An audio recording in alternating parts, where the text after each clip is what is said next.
పిలుస్తాను. బోన్లు వద్దంటున్నారు ఆయన మళ్ళీ, కానీ ఇప్పుడు ఈ కేసు అదే కాబట్టి అదే పిలుస్తామండి.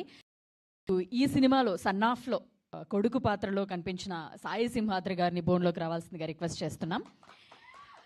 ఈ సినిమాకి ఆయన ప్రొడ్యూసర్గా కూడా వ్యవహరించారు. ఆయన ప్రొడ్యూసర్ ఈ సినిమాకు. అండ్ ఆయన మొదటి కేసు ఇది, అంటే మొదటి సినిమా ఆయనది ఇది. నమస్తే అండి. నమస్తే అండి. ఇప్పుడు మేము ఆల్రెడీ టీజర్ చూసాం. అంటే మీ ఇంట్లో గొడవని, ఆ వ్యవహారాన్ని చూసాం. కేసు ఇక్కడి వరకు ఈరోజు వచ్చింది అని అంటే ఆ వ్యవహారం అంతా మాకు అర్థమవుతుంది.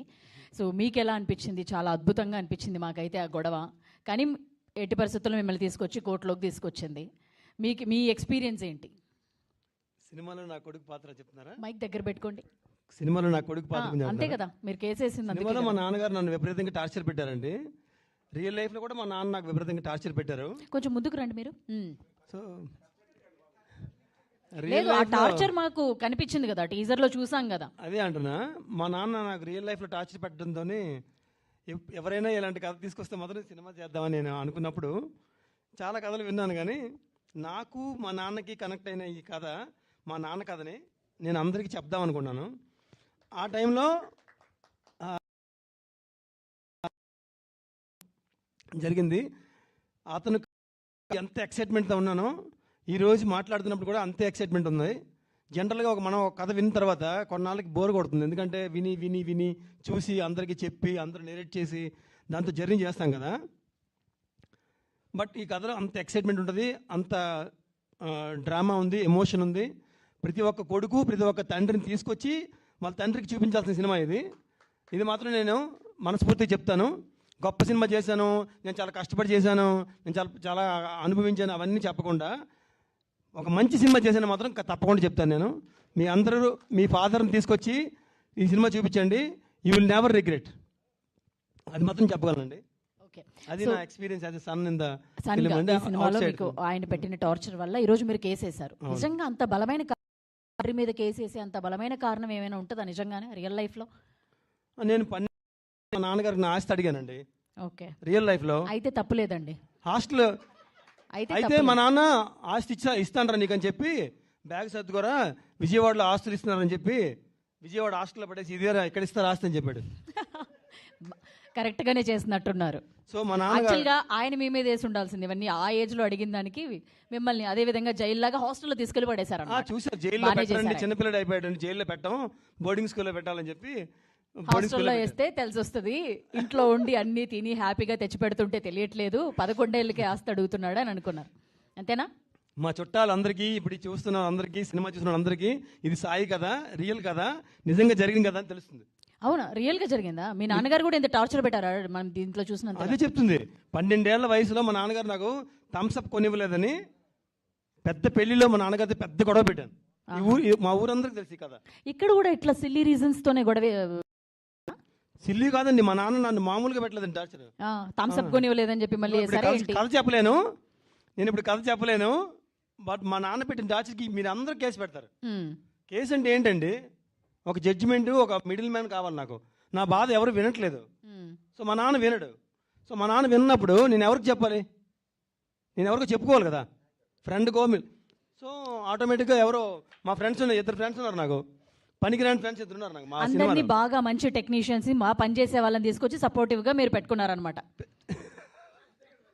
అంతే కదా, ప్రొడ్యూసర్ మీరే కాబట్టి బాగా వీళ్ళందరూ సపోర్ట్ ఉంటారు. మా నాన్నకి సపోర్ట్ వెళ్ళరు, బాగా చేస్తారు, అందరూ కలిపి వర్క్ చేసి ఒక మంచి ఎంటర్టైన్మెంట్ ఇవ్వచ్చు అందరికీ అని అనుకున్నా.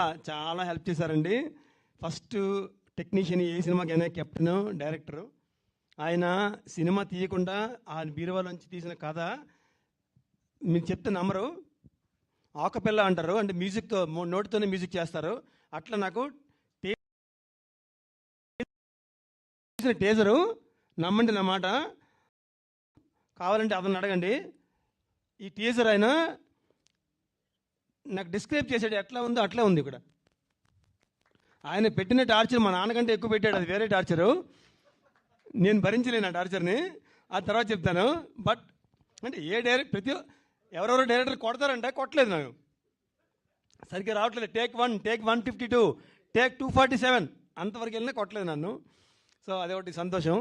అందరు టెక్నీషియన్లు చాలా బాగా వర్క్ చేశారండి. కాదు, మీ తండ్రి వినోద్ కుమార్ గారి గురించి మంచిగా చెప్పండి. అంటే గొడవలు చూసాము, కేసు వరకు వెళ్ళిందంటే ఇప్పుడు మీరు మంచిగా చెప్పమంటే చెప్తారో లేదో నాకు తెలియదు కానీ, but only of the screen experience చెప్పండి. Of the screen Vinod Kumar గారు నా గాడ్ ఫాదర్ అండి. ఓకే. ఫస్ట్ డే చెప్పారు నాకు, ఈ సినిమాని నేను దగ్గరుండి నీకు అన్ని చేసి పెడతాను, నేను ఉంటాను, నీకు చివరి వరకు ఉంటాను ఉన్నారు. ఎప్పుడు నాకే కాకుండా మా ఫ్యామిలీ కూడా కనెక్ట్ అయ్యారు. సో నేను ఫోన్ చేసి ఎత్తట్లేదు, మా ఫ్యామిలీ చేస్తూ ఎత్తున్నారు. ఇక్కడ కూడా వదిలేశారంటారు మిమ్మల్ని. 10 సార్లు చేసే చెప్పండి ప్రొడ్యూసర్ గారు ఏంటి సంగతి? సినిమాలోనే కాకుండా బయట కూడా వదిలేశారంటారు అయితే. బయట వదిలేయడం కాదు, మా ఫ్యామిలీకి అంత కనెక్ట్ అయ్యారండి. అర్థమైంది. బయట కూడా మాకు హెల్ప్ చేస్తున్నారు చాలా. ఈ సినిమాకి సంబంధం కాకుండా వ్యక్తిగతంగా కూడా హెల్ప్ చేస్తున్నారు. ఓకే. సో అయితే మీరు ఈ ప్యాషన్ మీద చిన్నప్పటి నుంచి డ్రీమ్ సినిమా చేయాలనుకున్నది ఈరోజు వచ్చి ఇక్కడ మీ ముందు నిలబడ్డారు. ఈరోజు మొదటి మీ ప్రెస్ మీట్ కూడా.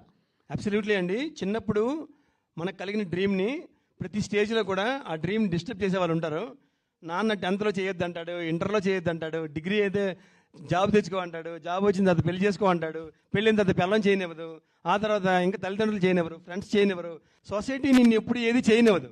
నువ్వు మాత్రం నీ డ్రీమ్ని బదిలిపరుచుకొని దానికి కావాల్సిన వనరులను సమకూర్చుకుంటూ, దానికి కావాల్సిన సమస్యలను ఎదుర్కొంటూ, దానికి కావాల్సిన అన్ని రకాలుగా నీ శరీరాన్ని, మనసుని, ట్రైనింగ్ని అన్ని రకాలుగా ప్యారలల్గా ఉంచుకుంటూ చివరికి నీ లక్ష్యాన్ని నువ్వు నెరవేర్చాలి. ఇప్పుడు నేను చేసి చూపించాను సినిమా ఫీల్డ్లో నాకు ఎవ్వరు తెలీదు. వినోద్ కుమార్ గారు, సతీష్ తప్ప నాకు సినిమా ఫీల్డ్లో ఎవ్వరు తెలీదు. అయితే వీళ్ళందరూ నాకు ఇంతలా కనెక్ట్ అవ్వడానికి యూనివర్సల్ హెల్ప్ ఎవరు చేశారంటే, నాకు చిన్నప్పుడు నేను చిరంజీవి గారికి డైహార్డ్ ఫ్యాన్ని. ఎప్పుడైనా సరే సినిమా తీస్తే చిరంజీవి గారిని వర్క్ ద్వారానే కనెక్ట్ అవ్వాలని నేను సినిమా తీసి ఆయనకి చూపిద్దామని. సో నేను డైరెక్ట్గా వెళ్ళి కలిసి సెల్ఫీ దిగాలనుకోవట్లేదు. సో నేను కూడా ఆయన చేసిన స్పీడ్లోనే ఆ సినిమా ద్వారానే ఆయన కనపడాలని నేను చేశాను సినిమా. మేబీ ఆయన చూస్తారో చూడరో, ఇది పెద్ద హిట్ అవుద్దో, ప్రజలు ఆదరిస్తారో, అది మన చేతిలో లేదు. మేము మాత్రం, మా సతీష్ మాత్రం, మా టీం మాత్రం, మా వినోద్ కుమార్ గారు నటించిన ప్రతి ఒక్కరు కూడా చాలా చక్కగా నిజాయితీగా చేశారు. సింపుల్ నిజాయితీ మూవీ. ఇందులో ఒక్క ఫేక్ సీన్ ఉండదు, యాంటీ గ్రావిటీ ఫైట్లు ఉండవు, ఐటమ్ సాంగ్లు ఉండవు. చాలా నిజాయితీ సినిమా ఇది.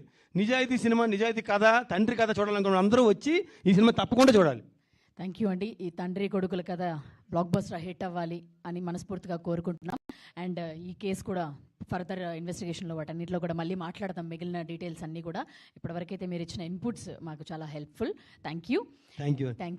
ఎస్, లేట్ లేకుండా వెటరన్ యాక్టర్ వినోద్ కుమార్ గారిని సాదరంగా స్టేజ్ మీదకి ఆహ్వానిస్తున్నాము. ఎన్నో అద్భుతమైన సినిమాలు, పాత్రలతో హీరోగా మన